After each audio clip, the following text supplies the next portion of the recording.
भोगुरव सांगली जिल्ह्यातल्या या ठिकाणी कडेगाव तालुक्यातल्या चिंचणी या गावी आम्ही आलेलो आहे. डॉक्टर सी जी पाटील सर माझ्याबरोबर आहेत. तर वैभवराव, मी तुम्ही भरपूर माहिती मागच्या व्हिडिओमध्ये तुम्हाला सांगितलेली आहे. मला फक्त आता एक सांगा की तुम्ही हा ऊस एवढा आता 100 टनापर्यंत जाईल, अनेक गोष्टी ह्याच्यातल्या तांत्रिक सांगितल्या, फक्त याचा खोडवा कसा असेल? सर्वसाधारणपणे सर आता हे खोडवा जर बघितला, आता हा जो पाला आपण 3 वेळा काढलाय तरी सुद्धा हा पाला पूर्णपणे बसलेला आहे खाली. मग अजून जो पाला निघणार आहे तो आम्ही ह्याच्यावरतीच टाकणार, त्याच्यानंतर कुट्टी करणार आणि सर्वसाधारणपणे 90 ते 100 टन आम्हाला खोडव्याचं उत्पन्न मिळू शकतंय. त्याला कारण काय तर ट्रॅक्टरच्या साह्याने आपण स्प्रे करू शकतोय, मध्ये आपण समजा शेणखत म्हणा कोंबडी खत म्हणा टाकू शकतोय, मोकळ्या अंगाने काम करू शकतोय. ट्रॅक्टर जाणार हा तण उगवलं की आपण तण व्यवस्थापन करू शकतोय आणि सगळ्या गोष्टी. आणि फुटवा येताना स्ट्रक्चर ऑलरेडी रेडी आहे, त्या बेडमध्ये ऑलरेडी ताकद आहे. होय, त्यामुळे फुटवा निघताना प्रत्येक ऊसातनं एक जरी निघाला तरी सुद्धा आपला ऊस शाश्वत होतोय. आणि जेवढा ऊस आपला 18 महिन्यामध्ये येणार आहे तेवढा ऊस 12 महिन्यामध्ये येणार. खोडव्याला सुद्धा असं नंतर विरळणी थोडं किंवा कोंब ठेवू शकतोय आपण. त्याच्यामध्ये नत्रच पुरत पालाचा वापर आणि किंवा बुडके भुईलगत जर छाटले तर येतानाच कोंब जाड आणि ठराविकच येतात, जास्त येत नाहीत. त्यानंतर आपण स्प्रे संजीवका सारखे स्प्रे घेतले तर त्याच्यामुळे पण ऊसाची जाडी म्हणा बाकीच्या गोष्टी एक समान वाढ होते. आणि पाल्याचं खत होणार आहे. पाल्याचं खत होणार आहे. म्हणजे आपला जेवढा ऊस जातो, म्हणजे सर्वसाधारण 100 टन जर ऊस गेला तर 10 टन कंपोस्ट आपल्याला फक्त पाल्यापासून भेटतं. आणि एवढं कंपोस्ट आपल्याला फुकटमध्ये भेटते. म्हणजे 14-15 हजार खोडव्याला खर्च कमी येणार कमी येणार. आपण सर्वसाधारण 60,000 रुपये खर्च करून खोडव्याला सगळा खर्च आपण 100 टन 90 टन उत्पन्न घेऊ शकतो. मला एक सांगा, पालात जाळणं ही पूर्ण चुकीची कल्पना आहे. चुकीच आहे, कारण गांडूळ मरतात, जमिनीच्या वरची लेअर जी जीवाणूंची असत्या ती मरत्या. आम्ही 7 वर्ष झालं पाला जाळलेला नाही. आमचं शेत पूर्वी खाली होतं 1 फुटानं, आता त्याची उंची वाढल्या. पाला आम्ही गाडून आणि जमीन जर बघितली तुम्ही तर सर्वसाधारणपणे अशा हाताने नाही पूर्णपणे अशी मोकळी जाणार. आता पण बघा, अशा हाताने भुसभुशीत मुळी होण्यापाठीमागं ह्याला कारणीभूत हा पाला आहे. म्हणजे जमीन एकदम अशी सेंद्रिय कर्ब डेव्हलप असणारी जमीन तयार झालेली आहे. वैभव, तुम्ही पाणी म्हणजे मध्यंतरी ठिबक हे जे ऊसाच्या बुडक्यात असायचं, आता तुम्ही मध्ये टाकताय. किती दिवसापासून, किती दिवस झाल्यानंतर? आता सर्वसाधारणपणे 3 आठवडे झाले. आपण आता ऊस पडायला ह्या चालू होईल, पावसाचं मध्ये वातावरण होतं त्याच्यामुळे आपण खाली घेतलं. आणि त्याच्यानंतर आता आम्ही विचार करत होतो की ऊस वाळणार. आता बऱ्याच लोकांचं मत होतं की ऊस ह्या इथं आहे, ड्रीप हित आहे, सर्वसाधारण 3 ते 3.5 फुटाचं अंतर आहे, ऊसाला पाणी मिळणार कसं? पण ऊस आजही जिवंत आहे, म्हणजे सुकलेलं देखील वाटत नाही. याचं कारण काय तर मुळी तिथंच होती काही दिवस, मग ती सोडत नव्हती. म्हणजे अन्नाच्या शोधात किंवा पाण्याच्या शोधात ती जातच नव्हती, तिथंच होती. ज्यावेळी आम्ही ड्रीप इकडे घेतलं, ऑटोमॅटिक मुळी जर आपण पाला काढला तर मुळ्या खाली आलेल्या, नवीन मुळी सुरू झाली. त्याच्यामुळे ह्याची जी ग्रोथ ऑपरेशन, वारं खेळल्यामुळे ऊस पडायचे पण धोका जास्त कमी आहे ना? कमी आहे. आणि दुसरी गोष्ट काय, जाडी वाटते ना हवा खेळती राहिल्यामुळे. आता सर्वसाधारण सगळी म्हणून ती कोल्हा ऊसाला लागणार आहे, कारण सोल्लाही जास्त, तर कोल्ह्याचे दात सुद्धा ह्याच्यात घुसत नाहीत अशी परिस्थिती आहे आज. अरे वा, कारण जाड झालंय पूर्ण. आता ह्याचं जर जाड बघितलं आपण, कोल्हा जर इथून खाली कुरतडत असला तर हे पूर्णपणे जाड झालंय. कोल्हा आला तरी 2-3 ऊस ट्राय करणार आणि परत निघून जाणार, राहायला याच्यात येईल पण ऊस खाणार नाही. तुम्ही खूप टेक्निकल विचार केलाय आणि फायदा आहे शेतकऱ्यांना. 100% फायदा आहे. सर्वसाधारणपणे प्रत्येक शेतकऱ्याचं जर ह्या कन्सेप्ट मधून 20 टन अवरेज वाढलंय तर सर्वसाधारणपणे आज 60 ते 70 हजार रुपये वाढणार आहे. मग 70 ते 60 हजार रुपये निव्वळ प्रॉफिट झाला. ह्याच्यामध्ये धाडस महत्वाचं आहे. धाडस हा विषय फार महत्वाचा आहे, कारण कुठेतरी वेगळा विचार व्हायला पाहिजे. कारण काहीतरी केल्याशिवाय काहीतरी मिळणार नाही. कारण आपण असंच चालवत ठेवलं तर मग हे असंच चालत. आमच्याकडे पारंपरिक शेती करणारा शेतकरी फारसा असा टेक्निकने विचार करत नाही आणि त्याला नुसतं 100 टन 200 टन सांगायला आहे, 5 टन 5 एकर 10 एकर. पण त्यानं जर सगळे असे मोठे प्रयोग केले मोठ्या ह्याच्यात तर त्याला भरपूर उत्पन्न होईल. आता सर्वसाधारण आपण महाराष्ट्रात जर विचार केला किंवा सर्वसाधारणपणे भारतात जर विचार केला तर आपलं हेक्टरी का मला वाटतं काहीतरी एकरी 20 ते 25 टनाचं सरासरी उत्पन्न आहे. म्हणजे गुंठ्याला टन सुद्धा आपल्या शेतकऱ्यांना पडत नाही अशी आज परिस्थिती आहे. मग सर्वसाधारणपणे प्रत्येक शेतकऱ्याला जर 70 ते 80 टन उत्पन्न जर मिळालं, समजा नुसता 10 एकर सांगायला ऊस असून उपयोग नाही, जाताना 300 टन जातोय. आपला ऊस 3च एकर असावा परंतु तो 300 टन जावा. म्हणजे कमी असावेत परंतु चांगल्या पद्धतीने डेव्हलप झालेला असावा. म्हणजे जास्त क्षेत्रावरती लक्ष कॉन्सन्ट्रेशन करण्यापेक्षा कमी क्षेत्रावरती लक्ष कॉन्सन्ट्रेशन करायचं. म्हणजे समजा 10 एकर शेती असली तर 5 एकर ऊस लावायचा, बाकीच्या 5 एकरमध्ये दुसरी पिकं घ्यायची, नाहीतर विश्रांतीला ठेवायचा आणि त्याच्यानंतर पिकातली फेरपालट करायची. आणि चांगल्या पद्धतीने शाश्वत ऊस आपला 500 टन दरवर्षी 10 एकर असणाऱ्याला घालवला दरवर्षी म्हणतोय मी, एक वर्षी घालवून परत ग बसायचं हो. नाही, दरवर्षी तेवढा ऊस गेला सातत्य पाहिजे. पाहिजे. आणि सर्वसाधारणपणे 15 लाख रुपये झाले, 5 लाख रुपये खर्च पकडा, 10 लाख रुपये त्याला मिळाले, 10 लाख रुपये निव्वळ नफा झाला. वा वा.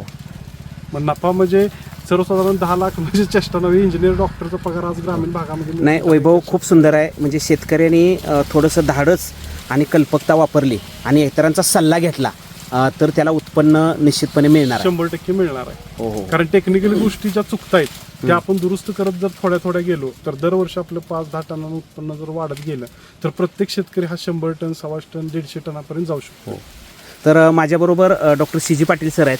आपण हा वैभव गुरव यांचा प्लॉट बघितल्यानंतर तात्या तुम्ही पण एक बागायतदार आहे आणि काही वेळा आपण सुद्धा फसतोय, मी असेल तुम्ही असेल, तर काय वाटतं हा प्लॉट बघितल्यानंतर? खूप खूप समाधान वाटलं. हां त्यांच्या अनेक मुलाखती यूट्यूबवरती बघितल्या आणि प्रत्यक्ष त्यांना भेटायचं असं ठरवलेलं होतं. डॉक्टर संपतराव पार्लेकर सरांच्यामुळे तो योग आला आणि बघितल्यानंतर मुळातच आपला पश्चिम महाराष्ट्रातला जो शेतकरी आहे तो महाराष्ट्रातल्या इतर शेतकऱ्यांच्या पेक्षा वेगळा आहे. तो जिद्दी आहे, प्रयोगशील आहे आणि असे एक चांगले प्रयोग ते आपल्याला करत असताना दिसतोय. तर खूप समाधान वाटलं. त्यांची जी संकल्पना आहे की जे वॉटरशूट जे वजन देतील, बरोबर एक एक वॉटरशूट म्हणजे मला तो केळीच्या कुंभासारखा दिसायला लागला. हां हां. आणि ते म्हणतात त्यामध्ये तथ्य आहे, तरी सुद्धा प्रत्यक्षात ते ज्यावेळी जाईल आणि त्यांनी जे मांडलेली एक संकल्पना जी आहे सूर्यप्रकाशाची, हां ती पटण्यासारखी आहे आपल्याला सर्वसामान्य शेतकऱ्याला. आणि कमीत कमी खर्चामध्ये जास्तीत जास्त उत्पादन कसं निघेल ही संकल्पना पुढे आणणं गरजेचं आहे खरं तर. आणि तोच विचार त्यांनी जो पकडला आहे आणि त्या पद्धतीने त्यांनी इतरांनाही मार्गदर्शन करावं आणि आपल्याबरोबर इतरांनाही घेऊन जाण्याचा वैभवरावांचा स्वभाव अगदी शांत आणि खरोखर अभ्यासपूर्ण आहे. एक खूप उच्च शिक्षित ते तरुण आहेत. मला असं वाटतं की तुम्ही नुसतं स्वतःपुरता विचार करत नाही आहे. आम्ही आत्ता अनेकांच्या लोकांच्यापर्यंत गेलो, ते स्वतःपुरता विचार करतात आणि मी काय केलं मला दुसऱ्याला काय वेळ नाही द्यायला, अशी भूमिका त्यांची असते. पण तुम्ही आज तुमच्या मार्गदर्शनाखाली लोकांना मार्गदर्शन, हे मोठं पुण्याचं काम आहे. लक्षात आलं? मग असं काय पुढं करायची संकल्पना आहे तुमची? काही दिवसानं आमच्याकडे असणारा प्रत्येक शेतकरी हा 100 टन, 125 टन आणि कमी क्षेत्रामध्ये जास्त उत्पन्न ज्यावेळी मिळेल त्यावेळी आपले प्रॉफिट रेशो जास्त वाढेल, शेतकऱ्यांची आर्थिक भरभराटी होईल आणि प्रत्येक शेतकऱ्यांच्या ज्या अडचणी आहेत, आज कर्जबाजारीपणा म्हणा, बाकीच्या गोष्टी आहेत, सुरळीत संसार चालायला चालू होईल. होय. आणि तुम्ही आत्महत्या करणार नाही. आपण जमीन वाढवू शकत नाही. जमीन आहे तेवढीच राहणार आहे. त्या असणाऱ्या जमिनीमध्ये उत्पादन वाढवायचं कसं याच्यावरती आपण अभ्यास करणं गरजेचं आहे. हो हो हो. म्हणजे हे सगळं आता तुम्ही जाता कुठल्या गावी गेला? आता सर्वसाधारणपणे आम्ही 5 जिल्ह्यांमध्ये काम चालू आहे सर आमचं. हो. म्हणजे जिथं इथं आम्हाला म्हणजे बोलवतात शेतकरी, तिथं आम्ही जाऊन त्यांना मार्गदर्शन चांगल्या पद्धतीनं आज करतोय. काही लोकांना फोनवरून करतोय. असं काही कुणाला मार्गदर्शन करत नाही असं नाही. आम्ही फ्री ऑफ कॉस्ट मध्ये काही लोकांना मार्गदर्शन करतो चांगलं आहे, चांगल्या पद्धतीने. हां हां. म्हणजे त्यातून तुमचं नाव होणार आहे. दुसऱ्या दुसऱ्याला भेटल्यानंतर दुसऱ्याला सल्ला दे, त्यातला आनंद आहे एक वेगळा. आणि काय होतंय, चेहऱ्यावरचं जे स्मित हास्य असते, शेतकऱ्याचं समाधान असते ते वेगळंच असते. आणि जी डेव्हलपमेंट करताना त्याचं उत्पन्न 50 वर होते ते शेतकरी आज 80 वर गेलेत. हो. जे 70 वर होते ते 90 वर गेलेत. म्हणजे त्यांच्यामध्ये आमचं ऐकल्यानंतर फरक पडत चाललाय. हो. याचा आनंद फार मोठा आहे आणि त्यांचा आर्थिक विकास हा चांगल्या पद्धतीने आणि तुम्हाला समाधान म्हणजे लोकसंपर्क वाढतोय, माणसं मिळतात. जवळजवळ लोकांशी ओळख होत्या. म्हणजे ज्या लोकांना भेटायला वेळ काढून लोक जातात ती लोक आज मला वेळ काढून भेटायला वेळ आहे का बरं येतात. खूप म्हणजे हे काहीतरी आपण वेगळं करून दाखवलंय म्हणून लोक येतात. म्हणजे ह्या पाठीमागे आमचा 10 वर्षाचा संघर्ष पण तेवढाच महत्वाचा आहे. म्हणजे काही ट्रायल्स आमच्या फेल पण गेल्या. म्हणजे काही प्रॅक्टिकल करत असताना आम्ही अनेक वरायनीचे प्रयोग केले, त्याच्यामध्ये आम्ही फेल गेला. त्याच्यानंतर आम्हाला हे यश मिळालंय. मग आमच्या यशाचं, आमच्या कष्टाचं, आमच्या एक्सपिरियन्सचा वापर बाकीच्या शेतकऱ्यांना व्हावा आणि ते चुकू नये, त्यांचं आर्थिक नुकसान होऊ नये, ही भूमिका चांगली आहे. ही भूमिका आम्ही घेतोय. हा खरं तर राष्ट्रीय विचार आहे. एखाद्या शेतकऱ्याचं उत्पन्न वाढणं म्हणजे राष्ट्राचं उत्पन्न वाढण्यातलाच भाग आहे ना. होय होय होय होय. ॲडम स्मिथ म्हणतात तसं व्यक्तिगत माझं उत्पन्न म्हणजे राष्ट्रीय उत्पन्न वाढतं. खरंय. आणि हे एक राष्ट्रीयच काम आहे खरं तर. आणि सर्वसाधारणपणे आपण जर विचार केला का नाही, हे एकमेव पीक असं आहे की आपल्याला शाश्वत उत्पन्न देणार आहे. आणि पश्चिम महाराष्ट्रातली अर्थव्यवस्था ह्या पिकामुळे आज शाश्वत आहे आणि विकासशील आहे की नाही. जे काय नवीन येतं ते इकडं आपल्या भागामध्ये येतं. याच्या पाठीमागं पण हे पीकच आहे. म्हणजे साखर कारखाने चालतात, मोठमोठे उद्योग येतात, त्याला निगडीत असणारे हॉटेल्स असतील, बाकीचे सर्वसाधारणपणे मराठवाड्यातून लोक इकडे ऊस तोडायला येतात. म्हणजे महाराष्ट्रातलं अर्थकारण आपण चालवतोय थोडक्यात पश्चिम महाराष्ट्रातला. म्हणजे सर्वसाधारणपणे ह्याच्यामध्ये जर जास्त उत्पन्न वाढलं तर सर्वसाधारण महाराष्ट्राचा विकास होणार आहे. ऑटोमॅटिक. खरं आणि जी बेरोजगार तरुण आहेत त्यांना रोजगार पण एक प्रकारचा आपल्याला येतो. ज्याला कमी शेती आहे, ज्या शेतकऱ्यांना, ज्या तरुणांना, त्यांनी असे प्रयोग करून उत्पन्न जास्त वाढवायला काही हरकत नाही. काहीच हरकत नाही, कारण कमी शेती असणारा शेतकरी माझा आज फायद्यामध्ये आहे. होय. ज्याचं 20 एकर 50 एकर आहे त्यांनी जर विचार केला, म्हणजे हे रिअल आहे, मी काही खोटं बोलत नाही. होय. ज्यांना शेती जास्त आहे त्यांचं जर आज विचार नुकसानीत केला आहे. तर नुकसानीत आहे. माझं स्वतःचं उदाहरण आहे. कारण कसं होतंय, कमी शेती असणारा शेतकरी वर्ग शेतात जाऊन स्वतः काम करू शकतोय. तसं जास्त शेती पसारा असल्यामुळं शेतकरी काम करू शकत नाही. इकडलं ठेवलं तर तिकडलं पडतंय, तिकडलं म्हणजे सगळं मजुरांच्या साह्याने करावं लागतंय आणि मजुरांच्यावर अवलंबून राहायला लागतंय. यामुळे मजुरांचा प्रश्न बऱ्यापैकी कमी होऊ शकतो. अंतर जास्त असल्यामुळं अंतर मशागतीचा खर्च कमी होतो. वैभवराव, मी विचारतोय की आता उत्पन्न निघणार आहे, ऊस जाणार आहे 5-6 महिन्यामध्ये. सगळ्यात महत्त्वाचं इथं आपल्याजवळ हा सगळा सोनहिरा खोऱ्यातला ऊसाचा पट्टा तयार झाला आहे आता, आणि हा सगळं आपल्याला ताकारे योजनेचं पाणी सगळीकडे फिरलेलं आहे, ऊस सगळ्यांचा झाला आहे. तुम्ही एक वेगळं प्रयोग केला आहे, आनंद आहे. साखर कारखानदार किंवा त्याचे साहेब तुम्हाला बघायला यायला लागलेले आहेत सगळे. भरपूर लोक येतात, म्हणजे कारखाने साहेब येतात, म्हणजे बघतात हे वेगळं काय केलंय, मग आम्हाला पण इम्प्लिमेंटेशन करायचं आहे असं भविष्यामध्ये असं सांगतात. म्हणजे आता त्या दृष्टिकोनातनं काही लोकांच्या आता शेती मशागतीचं काम पण चालू आहे चांगल्या पद्धतीनं.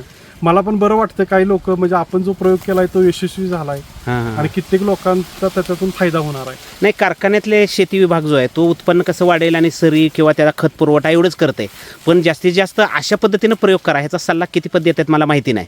आणि जरी दिला तरी शेतकरी ऐकतात का नाही ह्याचं पण बघणं गरजेचं आहे. सांगण्यापेक्षा करणारे लोक पण आज कमी आहे. जर सरासरी विचार केला तर 5 ते 10% लोक असे आहेत की जे प्रयोगाला ऍक्सेप्ट करतात किंवा शेती चांगल्या पद्धतीने करतात. मग प्रत्येकानं जर थोड्या थोड्या चुका जर आपल्या दुरुस्त करत गेलो तर आपलं उत्पन्न वाढायला काय अडचण नाही. साखर कारखान्यामध्ये 100 टनाच्या वर गेल्यानंतर पुरस्कार मिळतो, त्याचं कौतुक होतं, त्याचा सत्कार होतो, हे सगळं खरं आहे. आज तुम्ही ज्या कारखान्यामध्ये नोंद केलेला असेल, कारखाना कुठल्या आपल्या परिसरात जे 4 फॅक्टरी आहेत नोंद केला असेल, त्याच्यामध्ये 160चं किंवा त्याच्यापेक्षा आणि जर 10 टन निघालं समजा या प्रयोगानं, तर तुमचं कौतुक होईल, त्यावर प्रश्न नाही. पण ते बोलवतात का कारखानदार? हो, भरपूर कारखाने आमच्याकडे नोंद करा. भरपूर. पूर्वी काय व्हायचं, पूर्वी म्हणजे त्यांच्या पाठीमागं आम्हाला लागायला लागायचं, नोंद घ्या किंवा काय करा. आज त्यांचे आम्हाला फोन येतात की हा ऊस आमच्याच कारखान्याला घालवायचा. आजूबाजू सगळ्याच कारखान्या म्हणजे सगळ्याच कारखान्याचे फोन येतात, आमच्याच कारखान्याला ऊस घालवायचा म्हणून. म्हणजे काय, जर आपण क्वालिटी पद्धतीने जर माल पिकवला तर मार्केटमध्ये मागणी आपल्याला भरपूर नक्की. आता ते कुठे नोंद करायचं आपल्या आपण ठरवू. पण आपल्याला ज्या ठिकाणी शेतकरी वर्ग जो म्हणतोय, तर आपला ऊस जर क्वालिटी असेल तर आपल्याला कुणाच्या मागे लागावं लागत नाही. कारखानदार आपल्या पाठीमागे लागतात आणि चांगल्या पद्धतीचा ऊस त्यांना आपण गाळपासाठी दिल्यामुळे त्यांची रिकव्हरी जास्त लागते, त्यांना मिळणारं उत्पन्न पण जास्त पद्धतीने वाढतंय. आणि समजा कार्यक्षेत्रामध्ये समजा 1 लाख एकर असेल किंवा 5,000 एकर 10,000 एकर, तिथं जर हा प्रयोग झाला तर कारखाना जिथं आपलं 3 महिने चालतो तिथं 6 महिने चालायला सुद्धा काय अडचण नाही. खूप सुंदर. म्हणजे तुम्ही सगळ्यांचाच विचार करताय वैभवराव, शेतकऱ्यांचा विचार करताय, कारखानदारांचा विचार करताय, त्यानंतर आपल्या तोडकऱ्यांचा विचार करताय की ज्याच्यामुळं सगळ्यांचं भलं होईल. 100% सगळ्यांचंच भलं होणार आहे, ह्यात नुकसान कुणाचंच होणार नाही. आणि शाश्वत मेन कन्सेप्ट काय आहे, तर शेतकऱ्यांचा प्रॉफिट हा जास्त वाढणार आहे, कारखानदारांचा पण 100% वाढणार आहे. चांगला आणि शाश्वत ऊस म्हणजे ज्याच्यामध्ये रसच असेल अशा पद्धतीचा चांगला ऊस जाणार कारखान्याला. पेटवून तोडणे वगैरे हा कन्सेप्ट राहणारच नाही याच्यामध्ये. किंवा तण व्यवस्थापन, जी काही तण ऊसाच्या वरती जाते हे जाऊ शकत नाही, कारण आपण सगळं व्यवस्थापन यांत्रिक करण्यास सहाय्यानं करू शकतोय. कंबरभर जरी गवत आलं तर ट्रॅक्टर घालून आपण ते काढू शकतो, रोटर मारून त्याचं खत करू शकतो. आतनं वाहन फिरते. म्हणजे हा कन्सेप्ट पण आपल्याला कुठेतरी काम करणार आहे. म्हणजे जिथं 40 वर आहे तो 60 वर जाणारच आहे, कारण व्यवस्थापन व्यवस्थितरित्या होणार आहे. वैभवराव, खूप सुंदर तुम्ही माहिती द्यायला लागलाय, सांगायला लागलाय, आणि महाराष्ट्रातल्या अनेक शेतकऱ्यांनी ते स्वीकारले. अजून तुमचा ऊस जायचा आहे, हा तुमचा यशस्वी प्रयोग होत आलाय असं तुम्हाला असं वाटायला लागलं? आम्हाला आत्ता तरी वाटतंय 80-90%. आता आम्ही म्हणण्यापेक्षा जे बघायला येतात लोक, म्हणजे ज्यांचा गाडा अभ्यास आहे, म्हणजे माझं समजा एक्सपिरियन्स 10 वर्षाचा आहे, ज्याने आयुष्य ऊस शेतीमध्ये घालवलंय किंवा ऊसावरती अभ्यास करण्यावरती घालवलंय, त्यांचं सुद्धा असं मत आहे की आपल्याला एक रेकॉर्ड करेल हा प्लॉट. म्हणजे वर्ल्ड रेकॉर्ड म्हणा किंवा त्या आसपास कुठंतरी आपण जाऊ, असं सगळ्या शास्त्रज्ञांचं मत आहे. जे येतात बघायला, म्हणजे ज्यांनी 120 टन काढलाय त्यांचं पण मत असं आहे की आमचा ऊस असा नव्हता ह्या दिवसामध्ये. म्हणजे 10-11 महिन्यामध्ये जो आता ग्रीप आहे ती आमच्यामध्ये नव्हती. वॉटर शूट आमच्यामध्ये आलेलं नव्हतं. त्यांची उंची थांबत होती ना. हा, आणि वाढ होत नव्हती, कारण हा. पानं अशी गुंतवायची, हा हा त्याच्यामुळे प्रकाश संश्लेषण होत हो. नव्हतं. आणि वॉटर शूटचा जो मुद्दा आहे तो त्यांच्यामध्ये जास्त येत नव्हते. हो मग ते आपल्यामध्ये प्लस पॉईंट आहे. हा हा हा आणि ते म्हणले आम्हाला वॉटर शूट यायचे ऑगस्ट सप्टेंबरमध्ये. हा मग ते वॉटर शूट आपल्याला मार्चला आले. हो हो हो मग त्याला 5-6 महिने एक्स्ट्रा का होणार आहेत, 5 हो. महिने तरी. मग 5 महिन्यात सर्वसाधारण 3 कांडीने पकडलं तर 15 कांडी झाली इथं. ते वॉटर शूट किती फूट जायला सांगतायत सर्वसाधारणपणे 15 ते 16 फुटापर्यंत जाऊ शकतो. ह्याच्या निम्म्यानं. हा, याच्या निम्म्यानं जरी गेला म्हणजे आता ऊस आहे एवढा वॉटर शूट जर गेला आपला सर्वसाधारण, तरी सुद्धा 5 ते 6 किलोचा वॉटर शूट आपला एक वजन जास्त राहणार. वजन जास्त पद्धतीने राहणार आहे. बरोबर. कारण त्याच्यामध्ये रस असणार आहे पूर्णपणे. हा आणि आपण आता तिकडे साईडला बघितलं की खोराचा दांडा जसा मोठा असतो हो त्या पद्धतीने म्हणजे असं वॉटर शूट निघायला लागले. चांगलं. म्हणजे हातामध्ये बसत पण नाही तेवढे जाड वॉटर शूट हा हा निघायला हा लागले. खरंय खरंय मग एवढे मोठे वॉटर शूट जर आले तर रसाचं प्रमाण त्याच्यामध्ये जास्तच असणार आहे. असणार आहे. त्याच्यामुळे शेतकऱ्याचा मुबलक प्रमाणात फायदाही होणार आहे. कारण हो. आपल्या इथं सगळं टनेजवरच जातं. हो हो हो टनेजवरच गाळाभूत सगळं. हो हो हो. मग त्याच्यामुळे फायदा हा 100% शेतकऱ्यांचा होणार आहे. आता या ऊसाची तोडणी जेव्हा होणार आहे तेव्हा ते मशीन सोयीचं आहे का नाही, हा ऊस तोडीनं. हा मजुराच्या साह्यानं तोडायचा हा हेतूनच आम्ही ही लागण केलेली आहे. कारण ज्यावेळी 20 ते 30 टन ज्यावेळी मशीनचं वजन शेतामध्ये फिरतं त्यावेळी जमीन पूर्णपणे कडक होते. कडक होते. अरे कडक होते आणि जमीन कडक झाल्यामुळं जमिनीचं नंतरचं पीक जे आहे ते उबदार येत हा. नाही, कठीण होते, मुळ्याच्या एवढ्या स्पीडनं चालत नाही. आणि दुसरा तोटा काय होतं, जे कटिंग होतंय त्याच्यामध्ये वेट ऑफ लॉस होते, म्हणजे वेट वजन जे आहे त्याचं कमी होतंय. मग सर्वसाधारणपणे एकरी जर 100 टन पडत असेल तर आपण 90 टनावरतीच येतोय. पण आता नाईलाज आहे, मजूर मिळत नाहीत काही कारखान्यांना, त्यामुळे मशिनी चालवणं भाग आहे. म्हणजे ठेवण्यापेक्षा नाही, पण हा ऊसाचा पाला निघालाय. निघू शकतो. नाही आता सर्वसाधारणपणे दुसरी गोष्ट काय, तर आपण मशीनच असं म्हणून बसून न जाता की मजूर सुद्धा हौसनं ऊस आपला तोडायला ती आला मजूरला सोपं जाणार आहे. हा, आणि मजूर जे येत नाहीत किंवा ऊस तोडायला ते हौसनं ऊस तोडायला येणार. आणि सर्वसाधारणपणे एक थंब तोडलं की त्यांच्या 3-4 मोळ्या होणार आहेत. आणि एकाच ठिकाणी जर त्यांना मुबलक प्रमाणात जर ऊस मिळाला तर ते धावपळ कशासाठी करतील. वाड्यावरती जे शेतकरी म्हणतात वाढत कांडी हांडली किंवा काय झालं, तर समजा त्यांना एकाच ठिकाणी जर चांगल्या पद्धतीचा आवरेचा ऊस मिळाला तर ते तोडताना आपल्याकडून पैसे पण घेणार नाहीत आणि वाड्यात कांडी पण घालणार. त्यांना सोयीचं जाणार आहे. बाकीचा धोका पण काही नाही, मोकळेपण असले. मोकळेपणा म्हणजे साप असेल, हा. विचुकाटा असेल, हा होय. विषयच काही येणार नाही. हा हा कारण ऊस आपला ऑलरेडी 1.5-2 फूट वरती आहे, हो तोडताना काहीच प्रॉब्लेम येणार हो नाही. हो. आणि आता तुम्ही जिथं ऊस आहे तिथं ती मोकळच ठेवलेलं आहे, पाला वगैरे काय नाही तिथं. काहीच नाही, आता त्यामुळे हे तोडलं की फक्त ऊसच तुटणार आहे. ऊस दिसणार त्याला बुडका फक्त बुडका सगळा तोडताना. दिसणार. आणि एक तोडला धोका की नाही, कुठलाही धोका नाही. धोकाच नाही कुठलाही. हो हो हो आणि त्यामुळे त्याला पण तोडताना प्रसन्न वाटणार आहे, म्हणजे तोडताना उमेद येणार आहे एक वेगळ्या पद्धतीने. खरं आहे खरं आहे. असं आहे, अडचणीत काय घाणीत काही काम करायचं नाही, त्याला हो. चांगल्या पद्धतीने काम करायचं. मग त्यांचं लक्ष ज्यावेळी वाड्याकडे असते, आपण ग्रामीण भागात काय काय? तोडवाल्यांचं सगळं लक्ष वाड्याकडे वाड्याकडे असते. किंवा बैलगाड्यांचे तोडवाल्यांचं बैलांचं सगळे वाडं विकतात. हा ते वाडं विकण्यापेक्षा ऊसावर लक्ष देतील, चांगल्या पद्धतीने कसं तोडता येईल हा आपल्याला. हा हा कारण ह्याच्यातून त्याला मुबलक प्रमाणात पैसे भेटतील हा. वाड्यापेक्षा. हो. मग त्यामुळं त्यांचं लक्ष पण ऊस तोडणीकडे राहील. हो. वैभवराव, जाता जाता फक्त तुम्हाला विचारतो की एवढा तुम्ही चांगला सुंदर प्लॉट असा तयार केला आहे की जवळजवळ आता 25 कांड्यापर्यंत 23 कांड्यापर्यंत ऊस गेलेला आहे. अजूनही 23 कांड्या डबल वाढणार आहेत, हे तुम्ही सातत्यानं सांगताय. आणि लोक बघायला यायला लागलेत, त्याच्यातला आनंद तुम्हाला मिळतोय, आदर्श घ्यायला लागलेत. म्हणजे कारखान्याचे किंवा शेती विभागाचे साहेबसुद्धा यायला लागलेले आहेत. हे सगळे येत आहेत आणि येता येता हे सगळं आणि आता तुमचा सल्ला घेत आहेत आणि आता लोकांनी स्वीकारलं आहे. हे आपण यशस्वी झालो असं वाटतंय का हो? कुठेतरी वाटतंय की आपण अजून कित्येक वेळा अयशस्वी झालो, हां त्याच्यातून जो एक्सपिरियन्स आपल्याला मिळाला हां आणि त्याच्यातून आज आपण यशस्वी झालो. हो म्हणजे ते प्रयोग केल्यानंतर जसं एडिसन म्हणतो की नाही, माझे 99 प्रयोग यशस्वी झाले नाहीत की मला त्याच्यातून काहीतरी शिकायला मिळालं. तसं आम्हाला प्रत्येक प्रयत्नातून शिकायला मिळालं आणि शेवटी आम्हाला हे हातात आलं. हां म्हणजे ह्याच्या पाठीमागचा संघर्ष पण आमचा तेवढाच खरंय. मोठा आहे. म्हणजे काही वेळा नुकसान पण झालेलं आहे, असं नाही की हां. प्रत्येक वेळी फायदा झालाय. हो. पण ह्याच्यातून शेतकऱ्याचं नुकसान होऊ नये म्हणून आम्ही पहिल्यांदा आमच्या शेतामध्ये लावलाय. खूप सुंदर. संतांच्या भाषेमध्ये दुसऱ्याला मदत करा आणि तुम्ही यशस्वी जीवनात व्हाल. तुमची भूमिका चांगली आहे, लोकांच्यापर्यंत तुम्ही पोहोचताय आणि त्याच्यातला खूप तुम्हाला आनंद मिळतो आणि तुम्ही खूप मनापासून बोलला आणि सांगत राहता. अजूनही तुम्हाला मी पुढच्या भेटीला आणि बोलणार आहेस. धन्यवाद. थँक्यू.